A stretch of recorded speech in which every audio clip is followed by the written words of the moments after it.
Kasako Media, tunaangazia maisha, tunaandika kesho. Mambo vipi mtazamaji ya Kasako Media? Karibu sana katika segmenti yetu hii ya kiuburu ambayo inafanya vizuri katika mitandao ya kijamii. Mimi jina langu naitwa Dada Bonge, endelea kukaa hapa na kupa update leo ambazo zinaendelea. Bwana, siku ya jana kwa kuna harusi ya Mona Lisa. Tunafahamu kama wiki mbili au siku mbili tatu kulikuwa kuna send off ambayo inamhusu Mona Lisa ambaye babake ni tajiri wa kule Katoro. Anakuambia tajiri wa Kahama. Sasa bwana, tunafahamu kama Mwijaku namna ambavyo anazungumza kwamba watu wa Kahama hawana hela, angalia nyumba zao namna ambavyo zipo. Unajua alizungumza mengi kuhusiana na hawana pesa bwana, wanajishatu kwenye mambo ya harusi. Lakini siku yenyewe tukamwona kwenye sherehe ya yule ambaye alimzungumzia vibaya kule Kahama, harusi ya Mona Lisa. Lakini pia tulimuona namna ambavyo alikuwa na amsha, unajua yule umepoa nini tajiri, umepoa nini. Lakini moja kikubwa ambacho nataka nikuambie siku leo ni kuhusiana na Mwijaku bwana. Amesema kwamba mimi bwana ni kwa mdomo wake, kwa kauli zake akasema bwana, mimi kwa kweli Kahama kuna matajiri. Nilikuwa tu nazungumza ili kutafuta tu namna ambavyo nitawafikia matajiri wa Kahama.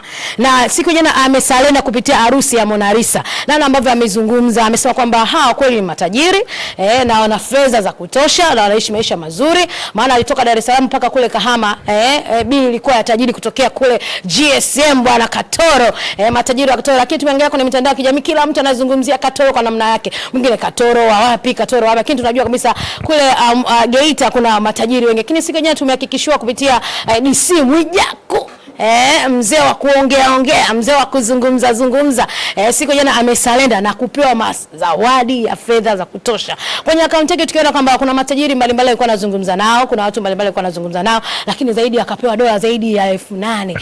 Wewe dola 100 ni sawa na 265,000. Pata picha, dola ni zaidi ya 100, zinakaribia 100. Just imagine siku jana alijiokotea mahela ya kutosha. Lakini pia tunamjua DC bwana ni mtu wa kuponda na kupooza.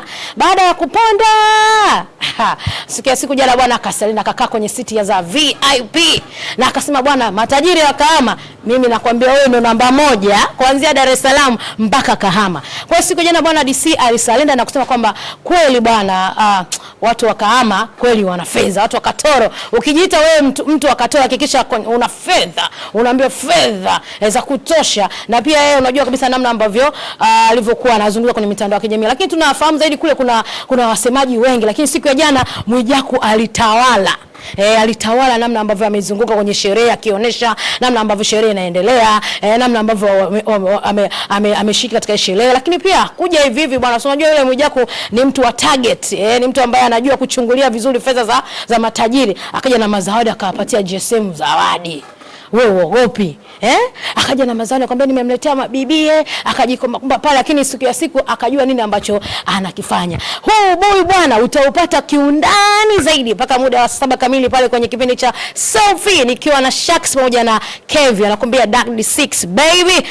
Sijui ana watoto kweli, sijui si ndo nini, sielewi, lakini utapata undani wa zaidi kwenye utamu wa hiyo story ya Mwijaku. Jina langu ni Dada Bonge, endelea kukaa Kasako Media.